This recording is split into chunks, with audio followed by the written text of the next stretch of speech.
ذکر فرمایا ہے قرآن کریم کی سورہ تحریم میں ہے وَضَرَبَ اللَّهُ مَثَلًا لِلَّذِينَ آمَنُوا امرأة فرعون، فرمایا کہ اللہ نے فرعون کی بیوی کی مثال دی ہے کہ فرعون کی بیوی نے جب اسلام قبول کیا، جس وقت فرعون یہ آواز لگا رہا تھا، جس وقت فرعون یہ کہہ رہا تھا انا ربکم الاعلی، میں ہی تمہارا سب سے بڑا خدا ہوں، میں ہی تو تمہارا سب سے بڑا مالک ہوں، میں ہی تمہارا سب سے بڑا خالق ہوں، میں ہی تمہارا سب سے بڑا پروردگار ہوں، میں ہی تمہارا سب سے بڑا خدا ہوں، جس وقت فرعون یہ اعلان کر رہا تھا، یہ آواز لگا رہا تھا، نہ ماننے والے کو قتل کر دیا جا رہا تھا، نہ ماننے والے کو ذبح کر دیا جا رہا تھا، میرے عزیزو ایسے وقت میں فرعون کے محل میں رہنے والی، فرعون کے بستر پر سونے والی فرعون کی بیوی آسیہ نے اسلام قبول کیا، اور اسلام ہی قبول نہیں کیا، اسلام قبول کرنے کے بعد انہوں نے اسلام کی مدد بھی کی، اسلام کی اشاعت بھی کی اور اسلام کو پھیلایا بھی۔ میرے عزیزو جب فرعون کی بیوی نے اسلام قبول کیا، ان کے اسلام قبول کرنے کی خبر جب فرعون کے کانوں میں پڑی، جب فرعون کو پتا چلا کہ آسیہ جو میرے گھر میں رہنے والی ہے، میرے ساتھ رہنے والی ہے، اس نے اسلام قبول کر لیا، تو فرعون کو غصہ آیا اور آسیہ کو زمین پر لٹایا گیا، جسم پر کینہ ٹھوکی گئی، اور اس کے بعد میرے عزیزو آسیہ کو شہید کرنے کے لیے ایک آدمی کو بھیجا، جاؤ بنگلے کے اوپر، جاؤ چھت کے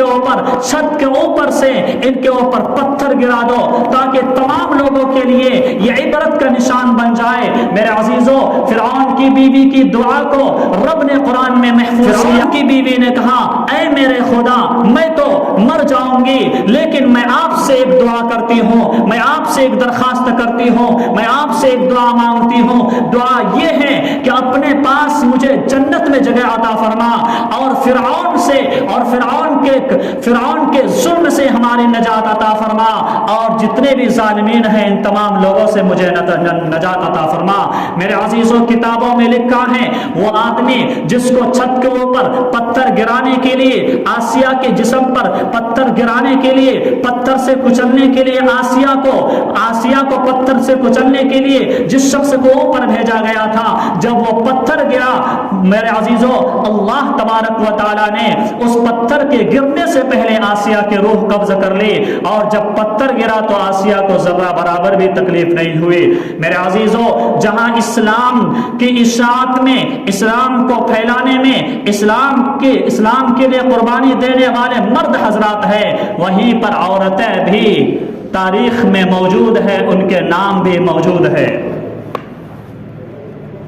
میرے عزیزوں اسی فرعون کے محل میں فرعون کو کنگھی کرنے والی، جس کو مشاطہ کہا جاتا ہے، فرعون کو کنگھی کرنے والی آسیہ کی بدولت انہوں نے اسلام قبول کر لیا تھا۔ میرے عزیزوں جب مشاطہ کے بارے میں فرعون کو یہ خبر ملی، فرعون کو پتا لگا کہ اس نے بھی اسلام قبول کر لیا ہے، تو میرے عزیزوں اس کنگھی کرنے والے کے شوہر کو بلایا اور اس کے بچے کو بلایا اور تیل کو گرم کیا گیا، اور اس کے اندر اس بچے کو اس کے سامنے ڈال دیا گیا، پھر دیکھتے ہی دیکھتے اس کے شوہر کو اس کے اندر ڈال دیا گیا، اور اسی طرح اس عورت کو بھی اس کے اندر ڈال دیا گیا۔ میرے عزیزوں اللہ تبارک و تعالی جب میرے محبوب پیغمبر کو معراج پر بلا رہے تھے، میرے عزیزوں ایک مقام پر آپ کا گزر ہو رہا تھا تو آپ کو عجیب اور شاندار خوشبو آ رہی تھی، تو میرے محبوب پیغمبر نے جبرائیل سے پوچھا جبرائیل بتا تو صحیح یہ خوشبو کہاں سے آ رہی ہے، یہ خوشبو تو دنیا کی نہیں معلوم ہوتی ہے، یہ خوشبو تو جنت کی معلوم ہوتی ہے۔ تو میرے عزیزوں جبرائیل امین نے کہا میرے محبوب پیغمبر یہ خوشبو اس کی قبر سے آ رہی ہے، جس عورت کو فرعون نے